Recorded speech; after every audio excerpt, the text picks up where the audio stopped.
வணக்கம் ஆசிரியரின் உடன்பிறப்புகளே. அட்வைஸ் ஐயா கண்ணு அப்படிங்கிற தலைப்பில் ஒரு குட்டி கதையை சிந்திப்போம். ஐயா கண்ணு அந்த ஊரில் வாழும் ஓய்வு பெற்ற நல்ல மனிதர். தன்னால் இயன்ற அளவுக்கு பிறருக்கு உதவி செய்வார். பெரும்பாலும் அட்வைஸ் பண்ணுவார், அறிவுரை கூறுவார். அந்த அளவுக்கு அவருக்கு தகுதியும் இருக்குது. எல்லாத்துக்கும் அந்த தகுதி இருக்காது. இப்போ ஒரு சிலர் அட்வைஸ் பண்ணுறவங்க கடுப்பாயிருவாங்க. இது உனக்கு என்ன தகுதி இருக்குது அட்வைஸ் பண்ணுறதுக்கு அப்படின்னு சொல்லி அவங்க கடுப்பா. ஆனால் ஐயா கண்ணு அப்படி இல்லை. அவர் நல்ல மனிதர். பிறருக்கு அறிவுரை ஆலோசனை வழங்குவதற்கு ஒரு தகுந்த மனிதர் தான். இருந்தாலும் அட்வைஸ் பண்ணுறதுலேயும் ஒரு நேரங்காலம் அந்த இதெல்லாம் பார்க்கணும், சூழ்நிலைகள்லாம் பார்க்கணும். அன்னைக்கு அவருடைய துணைவியார் அவருடைய அம்மா வீட்டுக்கு போகணும் அப்படின்னு சொல்லி வேண்டி கேட்டுக்கிட்டாங்க. இன்னொரு நாள் போகலாமே, என்ன அவசரம், மற்ற வேலைகள்லாம் கொஞ்சம் இருக்குது அப்படின்னு சொல்லி சொன்னார். இப்போ அந்த அம்மா சொன்னாங்க, ஏங்க நான் அடிக்கடியாக எங்கள் அம்மா வீட்டுக்கு போகிறேன், எப்போயாச்சும் ஒரு நாள் தான் போகிறேன், இன்று விடுமுறை நாள் தான், என்னை கொஞ்சம் கூட்டி போனீங்கன்னா பரவாயில்ல அப்படின்னு சொல்லி அந்த அம்மா கேட்டாங்க. சரி மற்ற வேலையெல்லாம் நான் உங்களை அப்புறம் பார்த்துக்கிறேன், சரி போகலாம் அப்படின்னு சொல்லிட்டு தன்னுடைய மகிழுந்து காரை போய் எடுத்து ஸ்டார்ட் பண்ணி நகர்த்தினா அதெல்லாம் நகரவே இல்லை. அப்புறம்தான் இறங்கி பார்க்குறாரு, அந்த கார் அதனுடைய 4 சக்கரத்துலேயும் காற்று இல்லை. அப்படி எப்படி கார் நகரும்?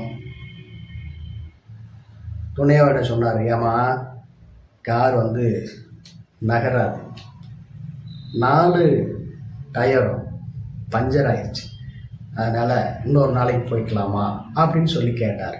அந்த அம்மாவுக்கு கோபம், ரொம்ப கடுப்பாயிட்டாங்க. ஏங்க ரொம்ப நாளைக்கு அப்புறம் இன்றைக்கி தான் எங்கள் அம்மா வீட்டுக்கு போகலான்னு சொல்கிறேன், நீங்கள் ஏதாவது ஒரு காரணம் சொல்கிறீங்க, சாக்கு போக்கு சொல்கிறீங்க, அதெல்லாம் முடியாது, போயே தான் ஆகணும் அப்படின்னாங்க. சரின்னு சொல்லிட்டு அவர் தன்னுடைய பழைய இருசக்கர வாகனத்தை எடுத்துக்கிட்டு ரோட்டுக்கு வந்தார். அந்த நேரம் பார்த்து ஒரு 3 இளைஞர்கள் வந்தாங்க. வந்துட்டு, என்னங்க உங்கள் கார் என்னாச்சு, நீங்கள் இருசக்கர வாகனத்தில் போகிறீங்க அப்படின்னு சொல்லி அவங்க கேட்டாங்க. என்னப்பா பண்ணுறது, நேற்று வரைக்கும் கார் நல்லா தான் இருந்துச்சு, இன்றைக்கி பார்த்தா 4 வீலும் பஞ்சர் ஆகி போய் கிடக்குது, அதனால் அப்புறம் என்னுடைய இருசக்கர வாகனத்தில் தான் நான் போக வேண்டியதாக இருக்குது அப்படின்னு சொல்லி அவர் சொன்னார். அப்போ அவங்க சொன்னாங்க, இப்போ எப்படி உங்களுக்கு ஒரு சிக்கல் வந்துச்சோ அது மாதிரி தான் நேற்று எங்களுக்கு ஒரு சிக்கல் வந்தது. ஏன்னு கேட்டால், நாங்கள் அவசரமாக பஸ் பிடிச்சி வேலைக்கு இன்டர்வியூக்கு போகிறதுக்காக போயிட்டு இருந்தோம். நீங்கள் கூப்பிட்டு வச்சு வலுக்கட்டாயமாக சிகரெட்லாம் பிடிக்கிறது தவறு, சிகரெட்டு பிடித்தால் அதனால் புற்றுநோய் உண்டாகும், இன்னும் ஏராளமான சுவாச கோளாறுகள், பல சிக்கல்கள்லாம் சேரும். அதில் கொடுமையான நிக்கோட்டின் இருக்குது, அது இல்லாமல் அதில் ரசாயனங்கள் வேதிப்பொருளாக இருக்குது, அது உடலுக்கு கேடு விளைவிக்கும், அதனால் நீங்கள் சிகரெட்டு பிடிக்கவே கூடாது அப்படின்னு சொல்லி அட்வைஸ் பண்ணீங்க. ஐயா நாங்கள் அவசரமாக போகிறோம் அப்படின்னு சொல்லி சொன்னோம், அப்போது நீங்கள் கேட்கல, நல்லது சொன்னால் கேளுப்பா அப்படின்னு சொல்லி நீங்கள் வற்புறுத்தி எங்களுக்கு அட்வைஸ் பண்ணீங்க, சொல்ல கேட்க மாட்டேங்கன்னு எங்களுக்கு அட்வைஸ் பண்ணீங்க. நாங்கள் அவசரமாக ஓடி பஸ் பிடிக்க போகும்போது பஸ் போயிடுச்சு, நாங்கள் அந்த இன்டர்வியூவில் நேர்முக தேர்வில் நாங்கள் கலந்துக்க முடியல, எங்களுக்கு அந்த வேலை போயிடுச்சு, அதனால் எங்களுக்கு கோபம் வந்துடுச்சு, உங்கள் டயரில் இருக்கிற காற்றெல்லாம் பிடிங்கி விட்டோம் அப்படின்னு சொல்லி அவங்க சொன்னாங்க. அப்போ தான் அவருக்கு உரைச்சது.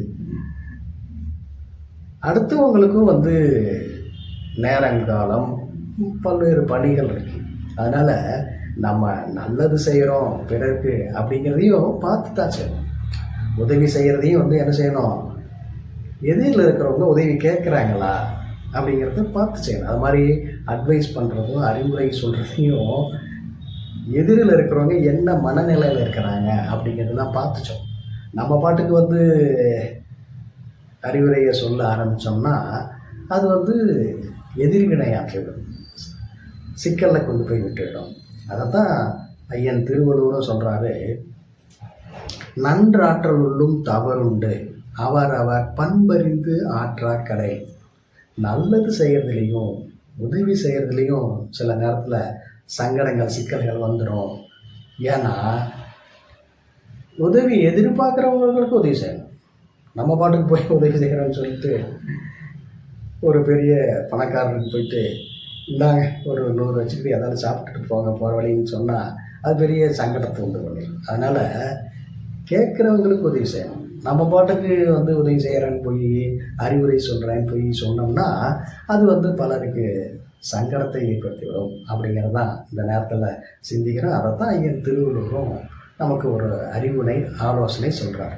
இந்த குட்டி கதை திருக்குறள் விளக்கம் உங்களுக்கு பிடித்திருக்கும், பயனுள்ளதாக இருக்கும் என்று நான் நம்புகிறேன். இது போல ஏராளமான தகவலுக்கு நம்முடைய ஆசிரியர் சாமி யூடியூப் சேனலை இது வரைக்கும் சப்ஸ்கிரைப் பண்ணாதவங்க சப்ஸ்கிரைப் பண்ணுங்கள், ஷேர் பண்ணுங்கள், மற்றவங்களுக்கும் பயன்பட்டு உங்களுடைய கருத்தை சொல்லுங்கள். மானமும் அறிவும் மனிதருக்கு அழகு. நன்றி, வணக்கம்.